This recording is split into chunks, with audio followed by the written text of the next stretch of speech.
Hello दोस्तों, नमस्कार। मैं अपने माइंड स्टडी में आपका स्वागत करता हूं। आज मैं आपको अलंकार बताऊंगा। अलंकार चाहे वो 9th क्लास का हो, चाहे 10th का हो, 11th का हो, 12th का हो, या फिर कहीं भी अदर साइड का हो। अलंकार मतलब अलंकार, चाहे आप जहां भी पाएंगे अलंकार हर जगह लगभग वही आता है। तो आज मैं आपको शून्य से लेके बताना शुरू करेंगे, यानी 0 से लेके आज स्टार्ट करना है और मैं आपको पूरा अलंकार विस्तार से पढ़ाऊँगा। इसे आप ध्यान से थोड़ा समझें। तो चलिए शुरू करते हैं अलंकार। और अगर आप मेरे चैनल में नए हैं तो लाइक शेयर सब्सक्राइब जरूर करें। सबसे पहले तो सब्सक्राइब करें, उसके बाद बेल आइकन को प्रेस करें, जिससे हमारे नए वीडियो जो आते हैं स्टडी वाले, उससे आप नोटिफिकेशन आपको जल्दी मिल जाए। चलिए आपको शुरू करते हैं अलंकार। ये है अलंकार। अलंकार माने एक तरह से आभूषण कह सकते हैं हम। जैसे स्त्रियों के लिए अलंकार हो जाते हैं उनके आभूषण, वैसे हमारे वाक्य के लिए अलंकार है जो उसके लिए आभूषण का काम करते हैं। तो परिभाषा कैसे लिख सकते हैं हम? काव्य की शोभा बढ़ाने वाले तत्व को अलंकार कहते हैं। काव्य की शोभा बढ़ाने वाले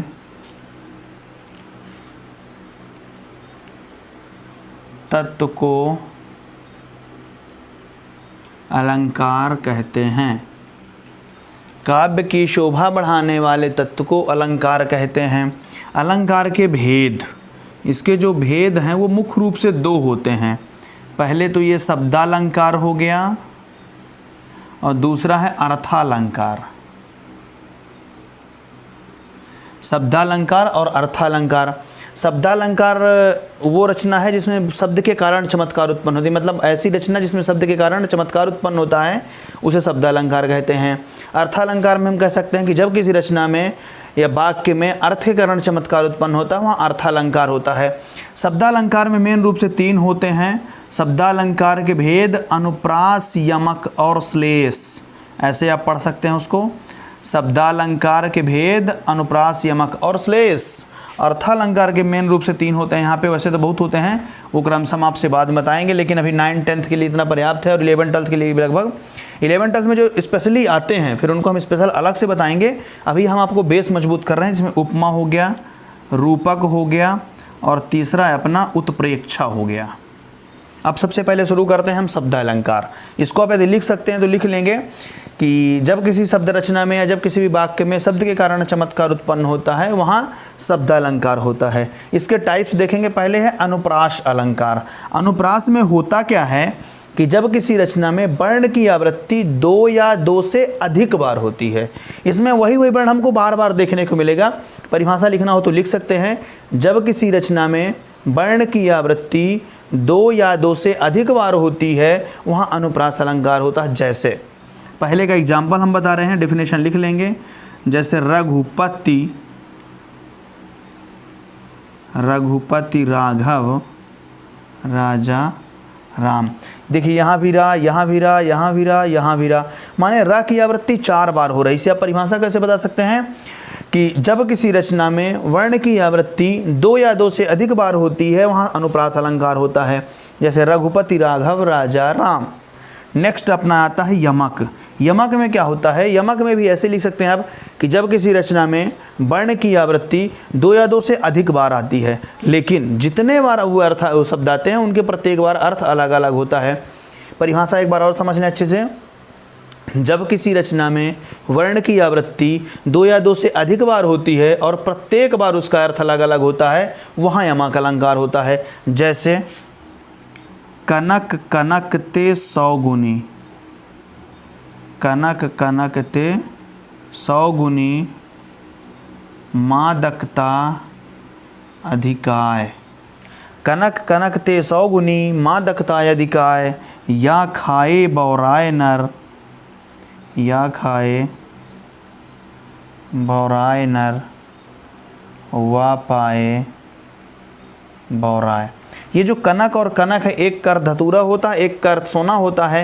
कनक कनकते 100 गुनी, मतलब एक कनक दूसरे कनक से 100 गुना है, चाहे वो धतूरा हो चाहे वो सोना हो। मादकता अधिकाय, दोनों में लगभग 100 गुना नशा होता है। या खाए बौरायनर, एक को आदमी खाने से पागल हो जाता है तो दूसरे को पाने से पागल हो जाता है। नेक्स्ट है श्लेष अलंकार। श्लेष का अर्थ हम कह सकते हैं चिपका हुआ। इसमें जो भी शब्द आते हैं वो चिपके हुए होते हैं। चिपका हुआ का अर्थ क्या है, वर्ण की आवृत्ति सिर्फ एक बार होगी और उस जितने मतलब उसके अर्थ कई सारे निकलेंगे। जैसे नॉर्मल आप समझ सकते हैं, पानी गए न उबराओ मोती मानुष चून। ये वो दोहा रहीमन पानी राखिए बिनु पानी सब सोन, पानी गए ना उबरो मोती मानुष चून। यहाँ पे पानी की आवृत्ति एक बार हो रही है, वही पानी मोती के लिए अलग हो जाता है, मनुष्य के लिए अलग हो जाता है, चून के लिए अलग हो जाता है। यदि मोती से पानी चला जाए तो उसकी चमक चली जाती है, यदि मनुष्य का पानी चला जाए तो उसकी इज्जत चली जाती है। जैसे हम लोग नहीं बोलते देख लेंगे कितने पानी में हो, वही चीज़ है यहाँ पे, मोती मानुष और चून। चून यदि उसका पानी सूख जाए तो लगभग वो मृत हो जाता है, उसका उसमें जो केमिकल होता है वो ख़त्म हो जाता है। तो ये अपना या अनुप्रास हो गया, यमक हो गया, श्लेष हो गया। अनुप्रास में वर्ण की आवृत्ति 2 या 2 से अधिक बार होगी, जैसे रघुपति राघव राजा राम। यमक में वर्ण की आवृत्ति 2 या 2 से अधिक बार होगी और प्रत्येक बार उसका अर्थ अलग अलग होगा।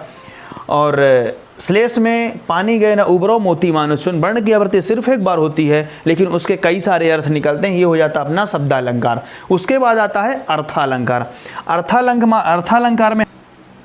अर्थालंकार में हम कह सकते हैं कि जब किसी रचना में वर्ण की आवृत्ति जब किसी रचना में अर्थ के कारण चमत्कार उत्पन्न होता है वहाँ अर्थालंकार होता है। जब शब्द के कारण होगा तो शब्दालंकार होगा। अब अर्थालंकार का पहला देखें, उपमा। उपमा माने क्या होता है, हम जब किसी एक व्यक्ति या वस्तु को देखते हैं और दूसरे से हम समता कर देते हैं, उसकी समानता बता देते हैं, वहाँ पे उपमा अलंकार होता है। जब किसी रचना में हम एक व्यक्ति या वस्तु को देखकर दूसरे व्यक्ति या वस्तु से समता की जाती है, वहाँ उपमा अलंकार होता है। जैसे पीपर पात सरिस मन डोला, पीपर पात सरिस मन डोला, पीपर के पत्ते के समान मन डोलने लगा। यानी हम अपने मन की तुलना किससे कर रहे हैं, पीपर के पत्ते से कर रहे हैं। इसमें एक थोड़ा सा नोट लगा के लिख लेंगे। इसमें क्या आता है, इसमें सा, सी, से, सम, सरिस आदि ये शब्द आपको जैसे ही देखने को मिलने आप समझ जाएंगे उपमा अलंकार है। सा, सी, से, सम, सरिस आदि, जैसे पीपर पात सरिस मन डोला, लोचन कुवलय सा विशाल, ऐसे शब्द आपको देखने को मिलेंगे तो उसमें आप समझ सकते हैं उपमा अलंकार है। इसके अंग होते हैं 4, उपमेय, उपमान और वाचक शब्द, और चौथा हो जाता है अपना साधारण धर्म। उपमेय क्या है, जिसकी समता की जाती है। उपमेय को समझें अच्छे से, जिसकी समता की जाती है। उपमान क्या है, जिससे समता की जाती है। अब वाचक शब्द अपना जो भी ये समता दर्शाने वाले शब्द होते हैं वो, और साधारण धर्म जो नॉर्मल विशेषता की जाएगी, जैसे पीपर पात सरिस मन डोला, तो ये डोला जो है अपना साधारण धर्म कहलाया जाता है कि उसका मन डोलने लगा। और एक चीज़ और समझें, जो उपमा अलंकार होगा तो जो कंप्लीट उपमा होगा, कह सकते हैं हम इसको पूर्ण उपमा। ये उपमा के प्रकार 2 और होते हैं, पूर्ण उपमा और लुप्त उपमा। तो जिसमें चारों अंग विद्यमान होते हैं वो पूर्ण उपमा हो जाता है, जिसमें किसी भी एक अंग का लोप हो जाए वहाँ पे लुप्त उपमा हो जाता है। जैसे इसी में देखें आप थोड़ा सा, पीपर पात सरिस मन डोला, तो इसमें क्या है कि आप इसमें कह सकते हैं पीपर पात सरिस और मन डोला। यहाँ पे उपमा किसकी समता की जा रही है, मन की जा रही है। तो मन यहाँ पे हो जाता है अपना उपमेय। किससे की जा रही है, पीपर के पत्ते से की जा रही है, तो ये हो गया अपना उपमान। ये हो गया वाचक शब्द, और ये हो जाता है अपना साधारण धर्म। अगर हम इसी में पीपर पात हटा दें, सरिस मन डोला बस बोल दें, या पीपर पात सरिस डोला बोल दें, या पीपर पात सरिस मन बोल दें, मतलब किसी भी एक को हम हटा देते हैं, यदि चाहे उपमेय को हटा दें, चाहे उपमान को हटा दें, चाहे वाचक शब्द को हटा दें, चाहे साधारण धर्म को हटा दें, उसमें से वो बन जाता है लुप्तोपमा। एक कहलाता है पूर्णोपमा, एक कहलाता है लुप्तोपमा। जिसमें चारों अंग विद्यमान होते हैं वो पूर्णोपमा कहलाता है, जिसमें चारों अंग नहीं होते, 4 में से किसी भी एक का लोप हो जाता है वो लुप्तोपमा कहलाता है। उसके बाद देखेंगे हम रूपक अलंकार। रूपक में क्या होता है, इसमें जब किसी रचना में उपमेय में उपमान का आरोप हो जाता है, जब किसी रचना में उपमेय में उपमान का आरोप हो जाए वहाँ रूपक अलंकार है। जैसे फॉर एग्जाम्पल हम कह सकते हैं चरण सरोज पखारन लागा, चरण सरोज पखारन लागा, यानी कमल रूपी पैर, और इसके बीच में ये छोटा सा ऐसा चिन्ह जरूर आता है, कमल रूपी पैर वो पखारने लगा, तो ये कहलाता है रूपक। फिर आता है अपना उत्प्रेक्षा अलंकार।